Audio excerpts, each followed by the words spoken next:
So before we dive in, let's do a little recap. So far, we know a few important things. First, we know our VC firm is the company that sits over the top of everything. This firm is also called the management company. And we know the firm sets up a legal entity called the general partner, or GP. This entity is typically an LLC. Some of the people who work at the firm up here are going to manage this GP down here. In technical lingo, they're the members of the GP. From there, we know this GP manages the fund. And the fund is a limited partnership that pools together money from a bunch of investors who are also known as limited partners or LPs. I'm actually being serious. I had to hear this stuff 10 or 20 times over multiple years to actually get it. So if it's taking a minute to settle, don't worry. It's super normal and you're totally gonna get it. Just keep making your way through. So, all right, let's now zoom back in on that fund.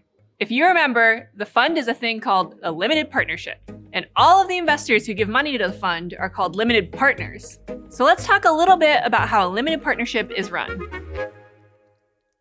A limited partnership is basically just another type of legal entity that's governed by a whole bunch of rules. These rules are laid out in a legal agreement that governs everything the partnership does, and this document is called a limited partnership agreement, or LPA. The LPA basically describes a bunch of specifics about how the fund is going to do business, including the scope of each partner's investment activities, the rights partners are going to have under the agreement, how the proceeds are going to be distributed, and how partners can be removed from the partnership.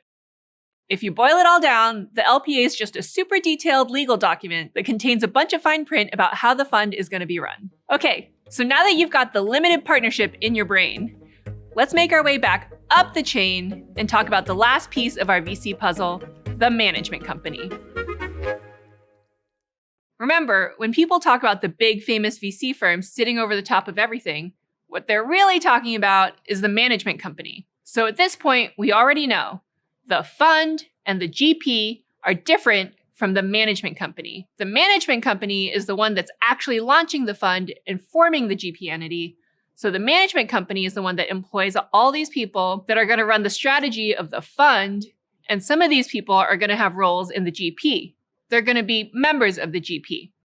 The way it looks from a legal perspective is this. The GP entity, this company right here, is going to sign a contract with the management company right here. In this contract, the management company agrees to provide investment advice in exchange for a fee which is going to be paid to the GP by the fund's limited partners. Right? If all of this feels like a rat's nest, that's because it is, which makes it extra important that you talk to your lawyer about every step in this process. Now, you might have already guessed this one, but for the same reasons we've been talking about this whole time, most of the time, the management company is going to be structured as an LLC. And typically, not always, but pretty often, all of these different VC entities that we've been talking about are going to be formed in one specific US state, Delaware. So, why Delaware? Well, it turns out a lot of companies dealing with financial services are formed in Delaware, regardless of where their physical office is. There are a bunch of reasons for that. Namely, that Delaware has this kind of unique court that specializes in cases with corporations and other kinds of business entities. And because so many entities incorporate in Delaware, the state also has a pretty streamlined process to form legal entities like limited partnerships and LLCs. You know, VC stuff. Another way of saying this is, if you're dealing in financial services, especially if you're in venture capital, Delaware is a pretty great place for starting all your stuff.